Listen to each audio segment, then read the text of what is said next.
কার উপর কোরবানি ওয়াজিব?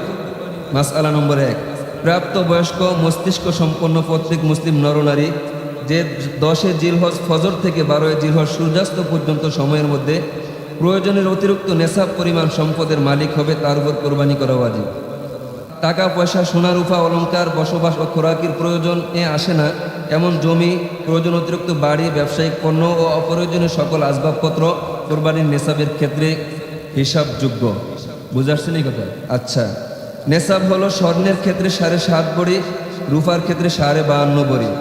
টাকা পয়সা ও অন্যান্য বস্তুর ক্ষেত্রে নেশাব হলো এর মূল্য 52.5 ভরি ও রূপার মূল্যের সমপরিমাণ হওয়া।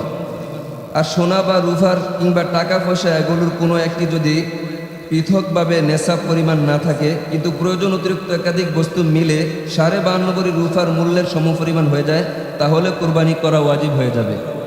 নেশাবের মেয়াদ। মাসআলা নম্বর 2, কোরবানির নেশাব পুরো বছর থাকা জরুরি নয়, বরং কোরবানির 3 দিনের মধ্যে যে কোনো দিন থাকলেই কোরবানি ওয়াজিব হবে। মাসআলা নম্বর 3, মোট 3 দিন কোরবানি করা যায়, জিলহজের 10, 11 ও 12 তারিখ। মাসআলা নম্বর 4, কোরবানির দিনগুলোতে যদি জবাই করতে না পারে তাহলে খরিদকৃত পশু সদকা করে দিতে হবে। যে কোনো কারণে গ্রামে থাকতে পারে না, দূরে কোথাও যাইতে হয়েছে, এটা আর জবাই দেওয়া হয় নাই, তাহলে করণীয় কি? করণীয় হইল খরিদকৃত পশু সদকা করে দিতে হবে। কি করে দিতে হবে? বেচতেও পারবে না, নিজেরাও খাইতে পারবে না।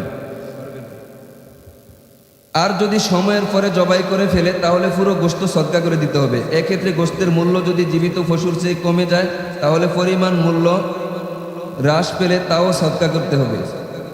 মাসালা নম্বর 5, দিনের মধ্যে প্রথম দিন কোরবানি করা অধিক উত্তম, এরপর দ্বিতীয় দিন, এরপর তৃতীয় দিন। প্রথম দিন কোরবানি করা কি উত্তম, এরপরে দ্বিতীয় দিন উত্তম, এরপর তৃতীয় দিন। মাসআলা নম্বর 6, 10 ও 11 তারিখ দিবাগত রাতে কোরবানি করা জায়েজ, তবে রাতে আলো স্বল্পতার দরুন জবাইয়ের ত্রুটি হতে পারে বিধায় রাতে জবাই করা অনুত্তম, মাকরুহ। অবশ্য পর্যাপ্ত আলোর ব্যবস্থা থাকলে রাতে জবাই করতে কোনো অসুবিধা নেই। ঈদের দিন আগে রাত্রে নাকি পরের 2 দিন? পরের 2 দিন, মনে থাকবো নি? এরপরে মাসআলা নম্বর 7, নাবালেগের কোরবানি। নাবালেগ শিশু কিশোর তদরূপ যে সুস্থ মস্তিষ্ক সম্পন্ন নয়, নেশাবের মালিক হলেও তাদের উপর কোরবানি ওয়াজিব নয়। অবশ্য তার অভিভাবক নিজ সম্পদ দ্বারা তাদের পক্ষে কোরবানি করলে তা সহিহ হবে। মাসআলা নম্বর 8, নাবালেগের পক্ষ থেকে কোরবানি করা অভিভাবকের উপর ওয়াজিব নয়, বরং মুস্তাহাব। করলে সওয়াব আছে, না করলে কি নাই, গুনাহ নাই। দরিদ্র ব্যক্তির কোরবানির হুকুম। মাসআলা নম্বর 9, দরিদ্র ব্যক্তির উপর কোরবানি করা ওয়াজিব নয়, কিন্তু সে যদি কোরবানির নিয়তে কোনো পশু কিনে তাহলে কোরবানি করা ওয়াজিব হয়ে যায়। কোরবানি করতে না পারলে, কেউ যদি কোরবানির দিনগুলোতে ওয়াজিব কোরবানি দিতে না পারে তাহলে কোরবানি পশু ক্রয় না করে থাকলে তার উপর কোরবানির উপযুক্ত একটি ছাগলের মূল্য সদকা করা ওয়াজিব। কোরবানি ওয়াজিব কিন্তু সে পশু কি করে নেয়? ক্রয় করে নেয়। তাহলে এমন ব্যক্তির উপর করণীয় কি? একটি ছাগল তার যে পরিমাণ মূল্য সেই পরিমাণ মূল্য কি করে দিবে? সদকা করে দিবে। কিন্তু কোরবানির ওয়াজিব তার উপর থেকে রহিত হবে না, মাফ হবে না। যদি না দেয় তাহলে সে গুনাহগার হবে।